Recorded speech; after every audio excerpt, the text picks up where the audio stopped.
Alrighty, we are finally going to be building out our first page within the application. This is where the real fun comes in, where we're going to be using UI, UX design to basically build something beautiful that the user is first going to come to get an understanding of what the application is there for and what it has to offer. So this home.py file is going to be used to show the home page to the application. So as you can see here, this is the home page. What we are actually going to be building out is all of this right here within the application. So in order to build this out, first we're going to need some imports, which we have the Stripe system, which we are importing. We're going to be using Pandas. We're going to be from Dash. We're going to be using HTML input, output, callback, register page, callback context, and dependencies. And then we're also going to be using dash.exceptions prevent update. This allows us, for example, in an exception or in a reason within a callback that we don't want to actually update the application, we can pass through this prevent update and nothing will happen if it hits that. And we'll show that within the callback whenever we get to it. And then the last import that we have is going to be web browser. This allows us to hit this to basically create a new tab whenever we so choose, and I'll show that later on as well. So first thing we need to do is we need to register the page. So to register the page, we go from the import of dash underscore name is going to be the name of the page, and then we need to define a path for the page. So a basic slash is going to be just saying, hey, whenever you first get to the application, this is what you're going to be rendering, which is this home page, okay? Where if you have a specific page name that you're trying to like URL that's different than the home page, then you have a slash create products, for example, or a slash about. And if you go to that URL slash about or slash create products, then you'll get to this different page, okay? So that's how you actually handle the pages within the Dash application. Then you have name equals products, and this is going to be used to define within the tab. So for example, if you hover over the tab, it's going to basically tell you that this is the products page. So with that, we also need to import main, and the reason why we're doing that is if you recall within the app file, I have this Stripe API key where I got that environment secret key, and then I used this import and then I defined it to the variable Stripe right here, and then I passed the secret key to Stripe. So all I'm doing is this allows me to have access to that within individual pages. So I'm importing main, and then I'm creating a variable, and then I'm retrieving from main the Stripe variable that I created within the app file. And then now it is in this variable, which I can use in the application. And as you can see, I use it in a few points within the application. So let's talk about the overall project structure. There's going to be two functions. I tried to create things within functions to keep things concise and clean.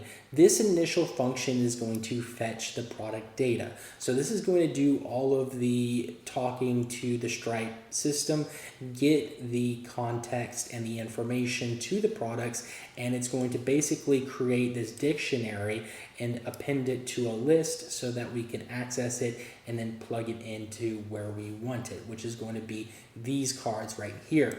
So the next function that I have is going to be this create product card. And in order to create a product card, I have this, which is going to be the product data frame.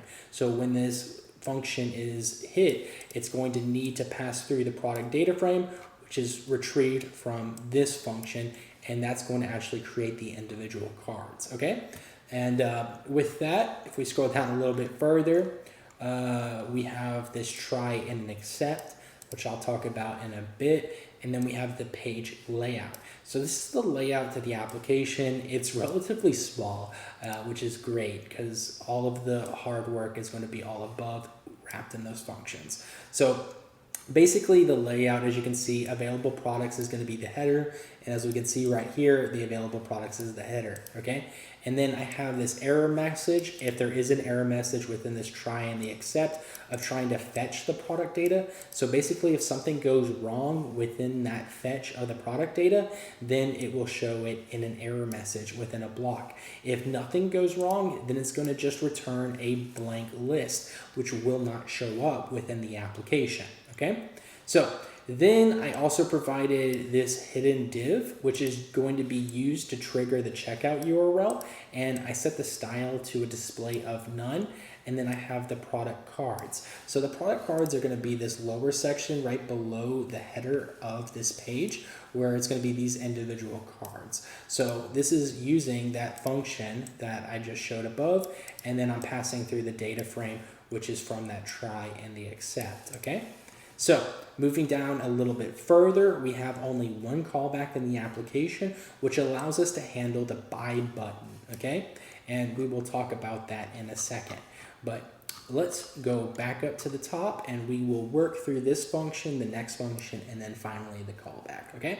So for this function to fetch products, all right, the first thing I'm doing is I'm creating a blank list. Then I am creating this variable products, and then I'm hitting on this stripe, which is going to be associated with retrieving from the Stripe system. Then I'm basically telling Stripe to fetch all the products in a list, and then I'm limiting that list to only 100 products. So I want you to go back to your sandbox, log into Stripe, and then I want you to make your way over to the product catalog, okay? Because this is what this is going to be based on. I want you to make sure that you have a product or a few products within your sandbox mode, because that's what we're going to be using to test to make sure that we are building everything out correctly. So over here, you can click on create new product, you can pass in a name, you can upload an image, and then you can give whatever price you want. And in a sandbox mode, whenever we go to purchase products and all that, it's not real money, you're just testing everything out, okay? So as you can see here, I have a few products, 6 results, which are also seen in the application right here. So these are the same products that are within the sandbox, okay? So that's what this product Stripe product dot list limited to 100. It's only going to fetch 100 products. I only have 6, so that's going to work perfect, okay? Then I create this for loop. This for loop is going to be going through the product data. So it's looking for this products that it fetched, the data within it, and then it's going to run this loop, okay? So for the product, then I wanted to define the prices. So stripe.prices.list, and then for the product, I am passing through the product .id, and then I'm limiting that to 10 because you can set multiple prices for a product, but that's more complex than this video deserves. So with that, there's another for loop. This for loop is going to be based on the price, where it's just going to loop through the prices, and it's going to basically define the prices for the product. So for example, let's say you have t-shirts, and t-shirts are in different sizes, different prices, but they're all within the same product. This would be a reason why you have multiple prices for the product. This is looping through that data, and then it's appending that data in a dictionary format, just fetching the description, the product ID, the unit, the amount, the currency, all of that, and it's putting that within this list, okay? Then lastly, I am returning, and this is going to return whenever the function is ran, the pandas PD data frame, and then it's going to throw in the product data, which is that list right here, if there is product data, else just return a blank data frame. So that's what that function does, all right? Now let's talk about the create product card, all right? As I mentioned, this passes from the product's data frame. So this product data frame needs to run prior to this actually being ran, okay? So basically, this is going to create the cards, and it's going to make the UI and the UX design for the actual application. So this is the front end, each individual card. This is what this function is actually doing here. All right, so if there is a blank data frame, then it's just going to return HTML, which is just going to say, hey, no products are found. You need to create products before you can actually create the card. All right, so this is like a catch-all just to make sure that, hey, if it can't find anything, or if you messed up on setting up the API key or whatever, then you go to the application, you can see, oh, I need to, have products. So, to create a new product for your Stripe account.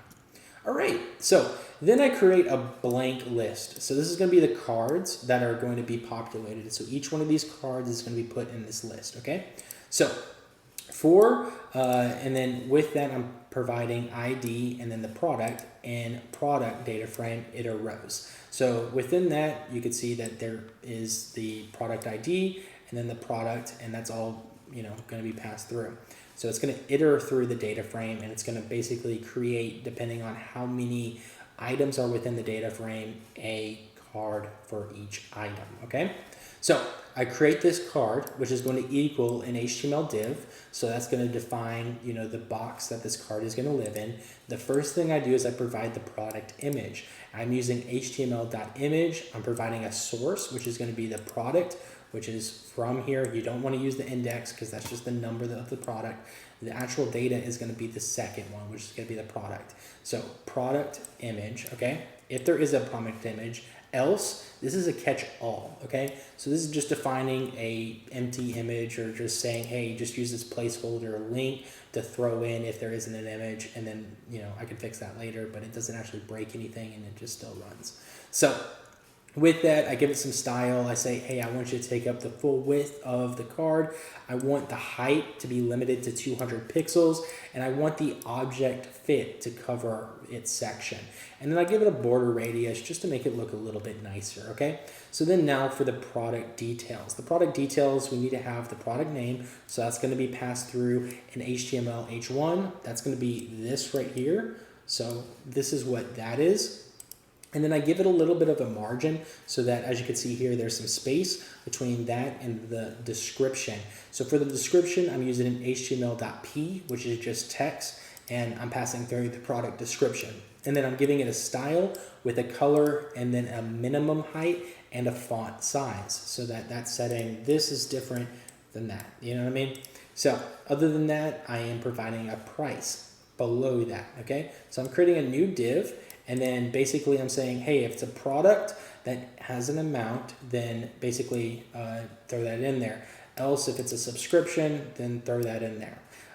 So basically it's just a text or an H4, which is going to be showing this, which is just saying, hey, this is a one-time payment. Else, it's a subscription. So with that, we have the buy button. So I'm using html.button. And then I have this buy now text, and then I am giving it an ID.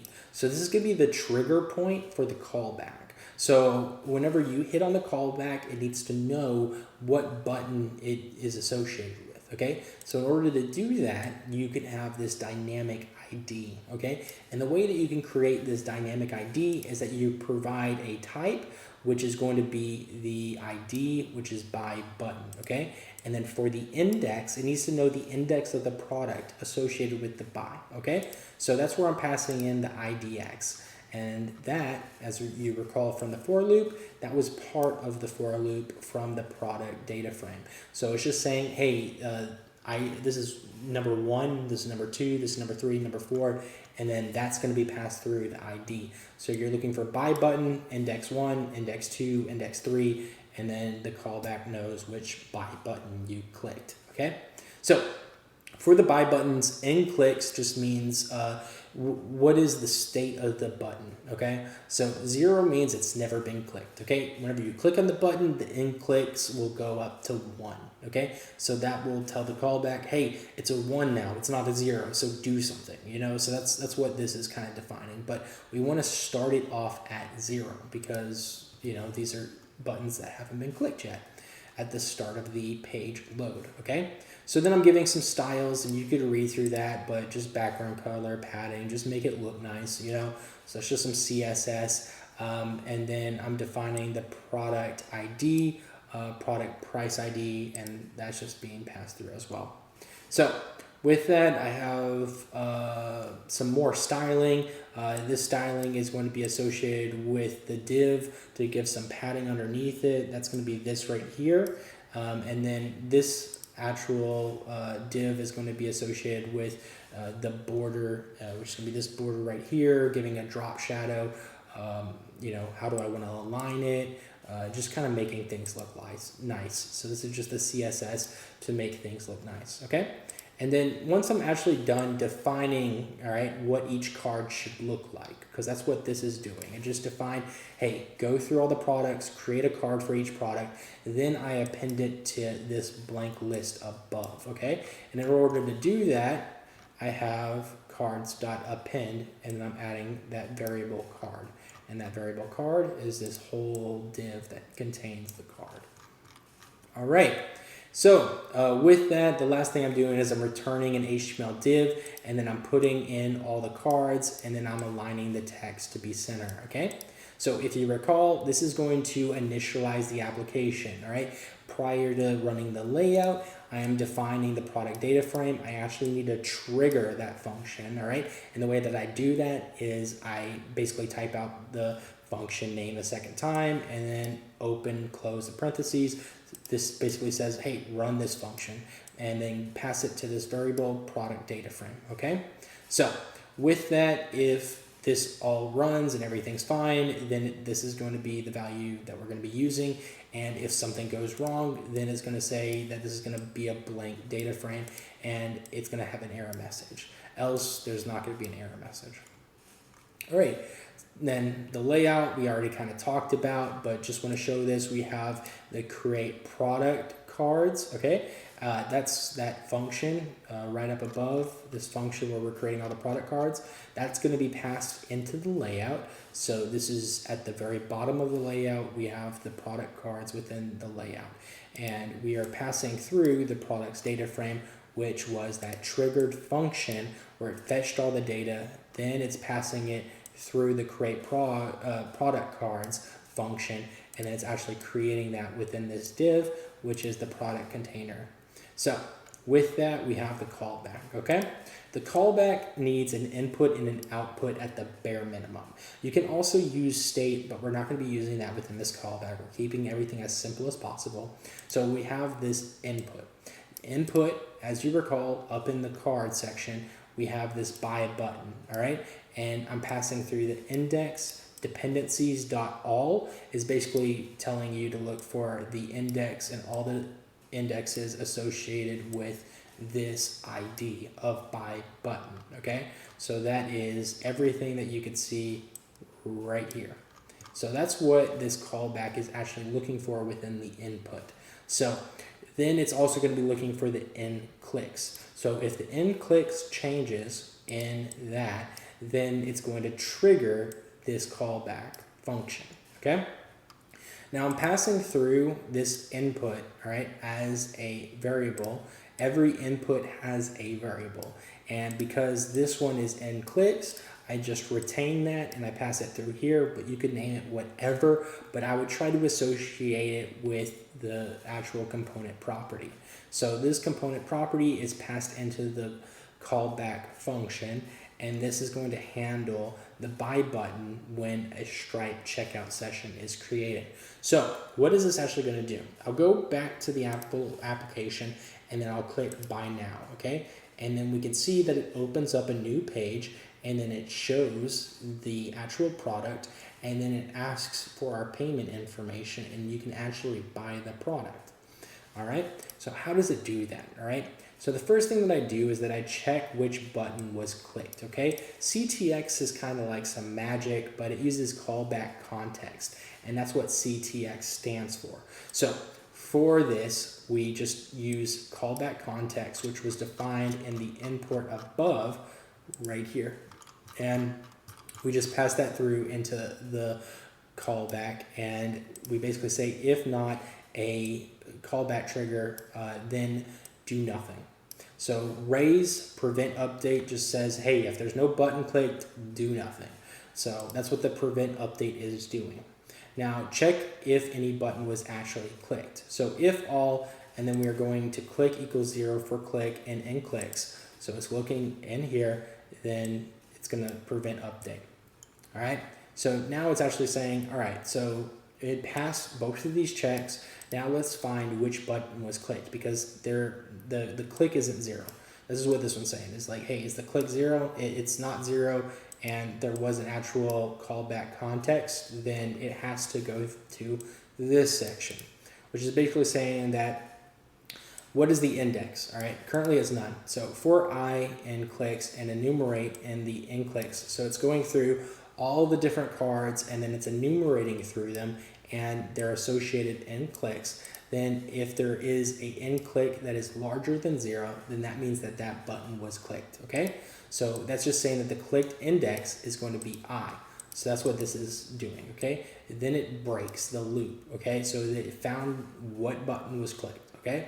So then it's saying that if there is none, then like if no button was clicked, once again, it's just one mark check, then do nothing, okay? So after that, we have this try, where it's gonna try to open up the page associated with the product. This is what this is doing. So this is to get the price ID from the product and the data frame, because this is going to be passed through to the checkout, okay? So I have this variable of price ID. So I'm doing product data frame, and I'm locating the click index. Click index we just found because that's going to be the button that was clicked that isn't 0. And then I want you to find that associated product's price ID and put it within this variable, okay? Then I create this new variable, which is going to be session. This is going to equal a Stripe checkout session create. So this is telling Stripe, hey, I want you to create basically this landing page right here. That's what this session is doing, okay? So we need to pass through, what do we want to charge? We're going to be using a card. So that's going to be associated to the payment method and the Stripe checkout session create, okay? Then we need to define the line items, okay? Because this is a simple application, we're only going to have a line item associated to the item that was clicked to buy. So this is saying that the price is going to be associated to the price ID, which was basically fetched from that variable. And then the quantity is going to be just 1. But you can change this later on if you want to build this out further. And for example, you can allow a shopping cart, and people could add multiple quantities of a product, and then you could run this all in one go. But for this, we're keeping it simple, and we're just going to associate it to the product. When the button is clicked, then it's just going to basically try to ring up just that product in that moment, okay? So basically, this mode is going to look through the products, and it's going to say, hey, the product that you're trying to throw into the checkout, is it a recurring product? Because within Stripe, you could have subscriptions. If it isn't, then it's just going to basically define the mode as if it's a subscription or not. So if yes, else it's just a payment. So it's a one-time payment or it's a subscription. That's what this is doing. It's saying, hey, what's the product? Is it a subscription or a one-time payment? So then you need to define a success URL and a cancel URL. This is basically going to send the user back to your application to basically say that, hey, this was successfully purchased or this was canceled. So after this purchase is done, it will route the user back to the actual application. So lastly, we need web browser.open new tab, and then we're throwing in the session URL. So this is creating the actual page right here, and it creates it within a new tab. And that's what that web browser.open new tab does whenever we pass through the session URL, which we defined in that variable. So lastly, we return session URL, and that gets sent to the checkout URL, which is that blank hidden div, which nobody really sees, but it basically allows a point within the application to trigger the output from the callback, which allows us to open up that new tab. All right, and then lastly, I have this exception, which basically says, hey, if anything goes wrong, print the error in the console and then do nothing. So this will at least prevent the user from going through a bad purchase, but within the console in your testing, you will see what the error was because something went wrong. So with that, I know that that was a lot to cover, and it might seem intimidating at first, but trust me, as you do this more often and as you dig into this further, you'll get a understanding of how this is built out, and I hope I did a good job of explaining it. So with that, that is the home page, and next we're going to kind of jump into the next page, which is going to be the create product, because I want to have a way within the application to create products rather than specifically going through the product catalog within the Stripe payment system. So this could be an admin page that we could use to create products within the application. So with that, that's going to be in the next video.